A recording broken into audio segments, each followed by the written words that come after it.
Okay, so, hi, this is experiment 18, the intrusion alarm, the final circuit, which works. Okay, so, let's see what it does, and then let's get into it. So, as you can see, I turned on. My switch is down here and up here. So when I turn this on, LED comes on. When I turn down and press this switch, this goes on. Okay, now let's get into it. So this circuit has 3 steps. 1, 2, and 3. Okay, so this first part is the basic circuit. There are no timing circuits on the right side, which makes you a little uneasy to see how it times. But we added the capacitor here near here, which when the timer resets, the capacitor combined with this one and the 100 and the million ohm resistor here, they slow down the voltage. So when the voltage gets to about a third of 9 volts, like 3 volts, the LED turns on. And if we swapped out the capacitor here, it's 68 microfarad, for 10 farad, and this probably for maybe a 470 ohm, then it would light up almost immediately. But we used big numbers for here and here, so it takes a little bit of time to put it on. Okay, now let's get into the second part. The second part has both of these switches. So let's see what the switches do. So you can think of these switches. So they have internally, they have 2 dots here and 1 dot here. And they have a little switch, which just switches on over. So over here, to make this whole circuit work, it needs to do a complete lap. So when this dot, it can go here or here. And if it goes here, then the circuit just goes here. And it doesn't do anything because there's no jumper wire to reconnect it back to the main circuit. So it just goes out.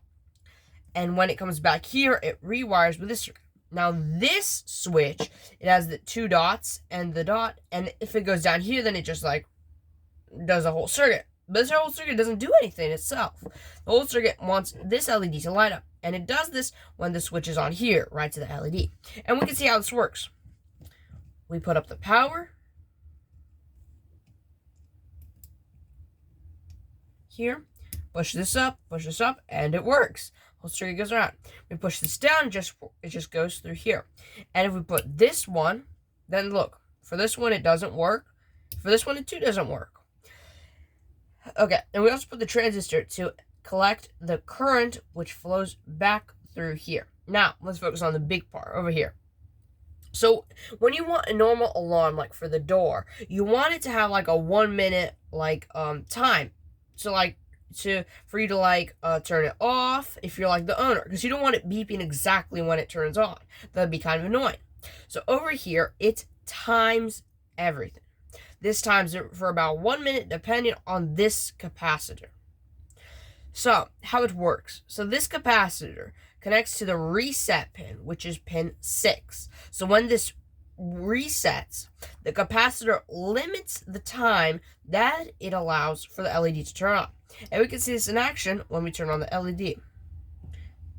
As you can see, this turns on almost immediately. And this turns on almost immediately because we use a super small capacitor. If we use a smaller one, like maybe 3.3 microfarad, then what would happen? It would go on instantly. If we used a bigger one like this 68 microfarad,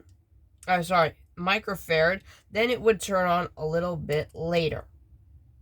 Maybe with a 30-15 second time delay. And we also added these resistors to also help this capacitor with a time delay. But these are all relatively small. This is a 10K, 10K, this is 100K, 10Ks, and a 470. And we also added the jumper wires here to allow the current to pass through here. And we also added the pins. We also put the 5x5 timer to time the pulse. And we can see this in action again. And it works. Okay, great. And that is it.